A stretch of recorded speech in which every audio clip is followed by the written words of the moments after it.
بسم اللہ الرحمن الرحیم ان الدین عند اللہ الاسلام وقال اللہ تعالی فی مقام آخر والذی ارسل رسولہ بالہدی ودین الحق لیظہرہ علی الدین کلہ۔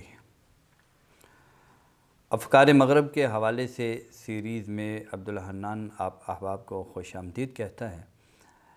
معزز سامعین، ہم نے جو یہ سیریز شروع کر رکھی تھی اس کا آج 13واں لیکچر ہے ہمارا، جس میں آج ہم ڈسکس کریں گے مسلم مغرب کا ہسٹوریکلی جو تاریخی تعلقات ہیں ان کے حوالے سے چند باتیں گوش گزار کرنا چاہتا ہوں، اور یہ اس بات کی طرف توجہ دلانا چاہتا ہوں کہ تاریخی طور پر مسلمانوں کو، عالم اسلام کو کیا شکست ہوئی ہے اور ان کے لیے آئندہ کی راہ عمل کیا ہے۔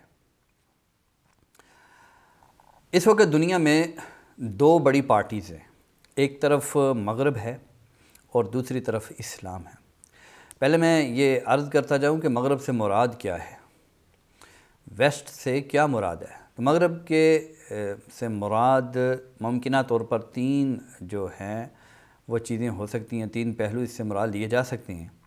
ایک تو مخصوص جو ہے علاقائی طور پر ہم اس کو کہہ سکتے ہیں کہ علاقے کے اعتبار سے، جس میں یورپ ہے اور حتیٰ کہ ہم امریکہ کو بھی اس میں شامل کریں گے تو مغربی یورپ ہے وغیرہ۔ دوسرا یہ ہے کہ ایک مغرب ایک مخصوص تہذیب کا نام ہے، ایک سویلائزیشن ہے۔ وہ سویلائزیشن جہاں جہاں پائی جاتی ہے، اس کے فالورز جہاں جہاں پائے جاتے ہیں تو وہ سب ویسٹ ہے، مغرب ہے۔ اور تیسرا یہ ہے کہ یہ ایک مخصوص سیاسی وحدت ہے، اس سے مراد یہ ہے مغرب سے۔ خیر جو بھی ہو، تو مغرب کا جو مسلمانوں کے ساتھ تعلق ہے یہ بڑا ہی پرانا ہے اور قدیم ہے۔ مغرب جو اس وقت کا موجودہ ویسٹ ہے، یہ کرسچینٹی تھی، پہلے عیسائیت تھی اور بعد میں آج اسے ہم مغرب کہتے ہیں۔ آج اگرچہ یہ لوگ مذہب کا انکار کرتے ہیں لیکن ان کی بنیاد بہرحال عیسائیت ہی ہے۔ ابھی بھی ان کی جو بنیادوں میں جو جذبات کام کر رہے ہیں وہ عیسائیت کے دیے ہوئے ہیں۔ چنانچہ آج سے 1450 سال پہلے جب ہمیں اسلام کا بول بالا یا اسلام کی دعوت کا آغاز ہوتا ہوا نظر آتا ہے، پیغمبر اسلام صلی اللہ علیہ وسلم نے جب مکہ میں دعوت توحید کا، دعوت اسلام کا آغاز کیا تو اس وقت عیسائیت کی طرف سے ہمارے اسلام کو بڑا خوش آمدید کہا جاتا ہے۔ یہ ہسٹوریکلی تاریخی طور پر مسلم مغرب تعلقات کے حوالے سے میں چند باتیں آپ حضرات کے سامنے گوش گزار کر رہا ہوں۔ تو اس وقت بڑا ہی ایک مسلم جو ہے مسلمانوں کا استقبال کیا جاتا ہے۔ مثلا مسلمانوں کے اندر سے بھی ہمیں اس طرح کے جو ہے مغرب کے حوالے سے اچھے تعلقات ہی نظر آتے ہیں۔ چنانچہ ہم دیکھتے ہیں کہ قرآن مجید کی سورہ روم ہے، الف لام میم غلبت الروم فی ادنی الارض وهم من بعد غلبهم سیغلبون فی بضع سنین للہ الامر من قبل ومن بعد یومئذ یفرح المؤمنون بنصر اللہ ینصر من یشاء وہو العزیز الرحیم۔ یہ سورہ روم کی پہلی 5 آیات ہیں۔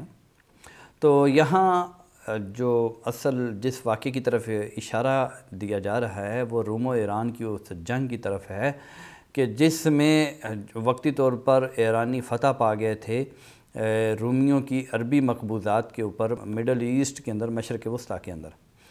تو وہاں رومی جو ایرانی جو تھے وہ آتش پرست تھے، مجوسی تھے، اور ان کے عقیدے کی مشابہت مشرکین مکہ کے ساتھ زیادہ تھی بنسبت رومیوں کے۔ رومی جو عیسائی تھے، کرسچن تھے، ان کی عقیدے کی مشابہت مسلمانوں سے زیادہ تھی۔ تو اس وجہ سے مسلمان جو تھے وہ عیسائیوں کی فیور میں تھے، جبکہ اس کے برعکس مشرکین مکہ جو تھے وہ ان کے ایرانیوں کی فیور میں تھے۔ انہوں نے وہاں دیکھا کہ جو ایرانی ہیں وہ ادھر ان کے اوپر، رومیوں کے اوپر قبضہ پا گئے ہیں، ان سے انہوں نے علاقے چھین لیے ہیں۔ انہوں نے کہا کہ اسی طرح ہم بھی مسلمانوں کے اوپر فتح پا جائیں گے۔ تو اس کے ضمن میں اللہ تعالیٰ نے فرمایا، اس کے جواب میں اللہ نے فرمایا الف لام میم غلبت الروم، رومی مغلوب ہو گیا فی ادنی الارض، یہ قریبی زمین میں یعنی مشرق وسطیٰ میں۔ تو وہم من بعد غلبہم سیغلبون، ان قریب پھر مسلمان غلبہ پا جائیں گے۔ گویا کہ ان آیات میں ایک لحاظ سے رومیوں کی حوصلہ افزائی ہے اور مسلمانوں کو ان کی فیور کے لیے جو ہے آمادہ کیا گیا ہے۔ تو یہ ابتدائی تعلقات کے حوالے سے ہے۔ اسی طرح ہم دیکھتے ہیں کہ مسلمان جب مشرکین مکہ کی اذیتوں سے ستائے ہوئے تھے تو رسول اللہ صلی اللہ علیہ وسلم نے حبشہ کی طرف ہجرت کرنے کا اجازت دے دی۔ حبشہ کا بادشاہ نجاشی جو ہے وہ اس وقت عیسائی تھا، تو وہاں انہوں نے مسلمانوں کو پناہ دی، مسلمان وہاں جا کے پناہ گزین ہوئے، مشرکین مکہ نے پیچھا کیا، اس کی جو دربار میں پیش کر دیا گیا نجاشی کے حکم پر۔ تو اس نے مسلمانوں سے جب پوچھا کہ تمہارا کیا عقیدہ ہے عیسیٰ علیہ السلام کے بارے میں، تو حضرت جعفر طیار نے وہاں ایک تقریر فرمائی، اس میں سورہ مریم کی آیات پڑھی اور کہا کہ حضرت عیسیٰ کے بارے میں ہم کہتے ہیں کہ جو انہوں نے خود کہا، قال انی عبد اللہ آتانی الکتاب وجعلنی نبیا، کہ حضرت عیسیٰ کہہ رہے ہیں کہ میں اللہ کا بندہ ہوں اور مجھے اس نے اللہ نے کتاب دی اور مجھے نبی بنایا۔ تو عیسائیت کے ہاں تو حضرت عیسیٰ خدا سمجھے جاتے تھے، لیکن وہ اس بات کو تسلیم کرتے تھے۔ ہمارے عقیدے کے اندر، ہمارے نظریے کے اندر بڑی تبدیلی ہو چکی ہوئی ہے۔ جب ان نجاشی نے یہ بات سنی تو اس کی آنکھوں سے آنسو چھلک اٹھے اور اس نے زمین سے ایک تنکا اٹھایا اور کہا کہ یہ دعوت جو یہ نوجوان پیش کر رہا ہے، اس کے درمیان اور وہ اصل جو اوریجنل کرسچینٹی ہے اس کے درمیان ایک اس تنکے کے برابر بھی فرق نہیں ہے۔ یہ روایات میں آتا ہے۔ یہ ابتدائی عہد ہے ہمارا اور عیسائیت کا، مسلمانوں کا اور عیسائیت کا، اسلام اور کرسچینٹی کا۔ اسی طرح ہرقل کے جو سوالات ہیں، ہرقل عیسائی بادشاہ تھا، اس نے جو سوالات کیے، ابو سفیان اس وقت جو ابھی مسلمان نہیں ہوئے تھے، ان سے سوالات کیے کہ محمد صلی اللہ علیہ وسلم کے پیروکار بڑھ رہے ہیں یا کم ہو رہے ہیں۔ حضرت ابو سفیان نے فرمایا کہ وہ زیادہ ہیں، بڑھتے جا رہے ہیں۔ کہا کہ امیر لوگ زیادہ مسلمان ہو رہے ہیں، یہ غریب لوگ، کہا جی غریب لوگ زیادہ مسلمان ہو رہے ہیں۔ کہا وہ اونچے اعلیٰ خاندان سے ہیں یا عام خاندان، کہا اعلیٰ خاندان سے۔ کہا اس کے خاندان سے پہلے کوئی بادشاہ تو نہیں گزرا، کہا نہیں، وغیرہ وغیرہ۔ یہ چند ایک سوالات تھے۔ تو ہرقل نے اس کے بعد جو جواب دیا وہ یہ ہے کہ اس نے کہا کہ یہ سچا نبی ہے، وہ سچے پرافٹ ہیں، صحیح نبی ہیں۔ تو یہ ہمارا ابتدائی عہد ہے، ابتدائی دور ہے، اس میں ہمیں دونوں طرف سے خیر سگالی کے جذبات نظر آتے ہیں۔ اس کے بعد مسلمان جو ہیں وہ فتوحات کا دائرہ ان کا وسیع ہونے لگا اور فتوحات پھیلنے لگی، کیونکہ اللہ تعالیٰ نے کہا تھا کنتم شہداء علی الناس، تم لوگوں پر گواہ ہو۔ جس طرح انفرادی معاملات میں گواہ ہو، زبان سے شہادت نہیں ہے، اسی طرح اجتماعی معاملات میں بھی تم گواہ ہو، تم نے اللہ کا نظام غالب کرنا ہے۔ تو مسلمان اس کے لیے نکل کھڑے ہوئے۔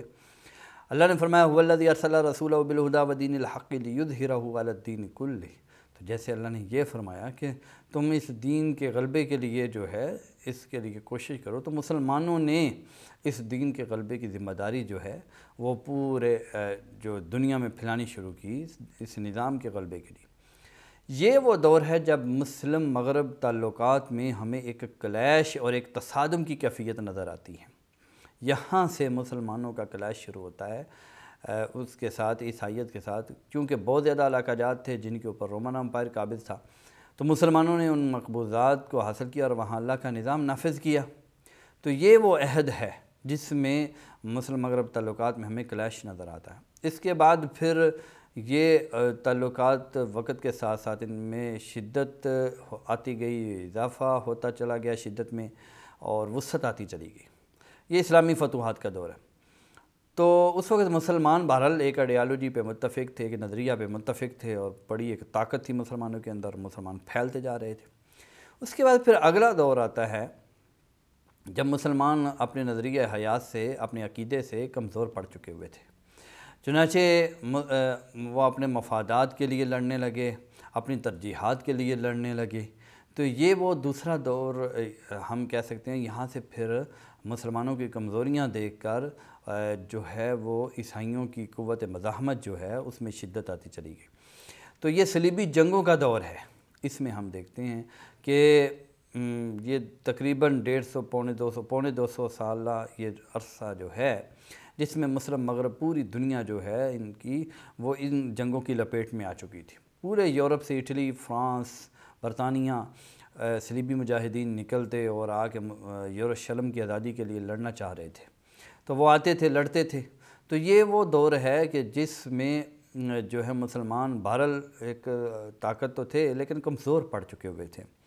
اس دور میں صلیبی غالب بھی آ گئے، یروشلم چھین بھی لیا، انہوں نے مسلمانوں کا بے تحاشا خون بھی بہایا، اور یہ اس دور کے اندر مسلمان جو ہیں وہ کمزور پڑ گئے اپنے نظریہ سے۔ لیکن اللہ تعالیٰ صلاح الدین ایوبی کی قبر مبارک پہ رحمت نازل فرمائے، صلاح الدین ایوبی نے مسلمانوں کو، امت مسلمہ کو ایک سہارا دیا۔ اس دوران ہی سلطنت عثمانیہ کچھ عرصے کے بعد سامنے آ گئی، کوئی چند سالوں بعد، کوئی 100 سال بعد، تو سلطنت عثمانیہ سامنے آ گئی، اس نے امت مسلمہ کی باغ دوڑ سنبھال لی، یعنی مسلمان گرتے گرتے پھر سنبھل گئے۔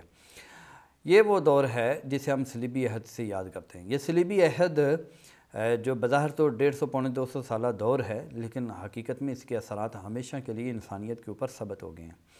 اسے ہم بس اسے وہ پیریڈ ہی نہ سمجھیں کہ پونے 200 سالہ۔ یہی وہ دور ہے کہ جب یورپ میں نشأت ثانیہ کا آغاز ہوا ہے۔ اسی دور میں یہ ہم کہہ سکتے ہیں کہ یہ 3 جگہیں ہیں، یعنی اسپین، صقلیہ اور صلیبی جنگیں۔ انہی سے جو ہے یورپ کی نشأت ثانیہ کا آغاز ہوتا ہوا نظر آتا ہے ہمیں، کیونکہ جب وہ صلیبی آتے تھے، جب عیسائی آتے تو نفرت کے جذبے سے، نفرت کا جذبہ ہی لے کر گئے، لیکن یہاں آ کر انہوں نے دیکھا کہ یہاں کی تو دنیا ہی الگ ہے۔ ہمارے ہاں ایک بندہ ہوتا ہے حکمران، مطلق العنان ہوتا ہے بادشاہ، لیکن یہاں تو ہم دیکھ رہے ہیں کہ ایک جو ہے وہ بندہ نہیں ہوتا، بلکہ یہاں تو ایک دستور ہے، کانسٹیٹیوشن ہے، قرآن و سنت کے نام سے ہے، لوگ اس کی پیروی کرتے ہیں، اس کے اوپر فیصلے ہوتے ہیں۔ یہاں تو صورتحال ہی دوسری ہے، چنانچہ انہوں نے یہاں سے فیصلہ کیا کہ ہم اپنا جو ہے نظریہ رکھیں گے، لیکن دستور اپنے بنائیں گے۔ یہاں سے ان کی فکری آبیاری ہونا شروع ہوئی۔ چنانچہ جو یونان کا جو ایک علم کا مصدر تھا عقل، اس کی طرف مراجعت کی اور عقل کی بنیاد پر آگے بڑھنا شروع کیا، علوم کی نئی بنیاد رکھی، یعنی عقل کی بنیاد رکھی گئی۔ تو یہ نشأت ثانیہ کا آغاز ہوا یورپ میں۔ صلیبی جنگوں کی وجہ سے بہت کچھ انہوں نے حاصل کیا۔ مثلا مارٹن لوتھر ہے، وہ جو ہے نشأت ثانیہ کا ایک بہت بڑا ہیرو ہے یورپ کے اندر۔ مارٹن لوتھر نے جو 40 کے قریب تقریباً سوالات جو تھے انہیں بھیجے جو پوپ ہے اسے، جس میں ایک سوال یہ تھا کہ کیا ضروری ہے کہ ہر بندہ جو ہے پوپ کے ذریعے ہی خدا سے رابطہ کرے، براہ راست کیوں نہیں کر سکتا؟ تو یہ سارے سوالات بھی آپ دیکھیں، ان میں سے اکثر و بیشتر اسلام کے اثرات کی وجہ سے ہی ہمیں نظر آتے ہیں۔ تو صلیبی جنگوں کی وجہ سے اور اسپین اور صقلیہ میں مسلمانوں سے ملاپ کی وجہ سے یورپ کے اندر نشأت ثانیہ کا آغاز ہوا ہے۔ یہ بات ایک بالکل برحقیقت ہے۔ صلیبی جنگوں کی وجہ سے جو مغرب کے اندر مسلمانوں کے خلاف ایک نفرت کا بھی آغاز ہوا۔ جنگوں کے بارے میں اب جب 2002-3 میں افغانستان کے اوپر امریکہ نے حملہ کیا تو اس وقت بش کی طرف سے جو کہا گیا تھا وہ یہ تھا کہ ہم کروسیڈز کا آغاز کر رہے ہیں، جذبات میں اس نے کہہ دیا تھا۔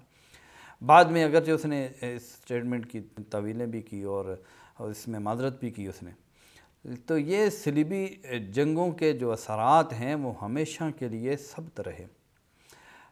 علامہ اسد جو نو مسلم ہیں وہ بھی کہتے ہیں کہ در حقیقت یورپ آج اگرچہ خود کو ملحد کہتا ہے، مذہب سے جان چھڑا چکا ہے، تو لیکن حقیقت میں اس کے دل کے اندر اثرات وہی صلیبیت کے برقرار ہیں، وہ اتنی جلدی زائل نہیں ہونے والے۔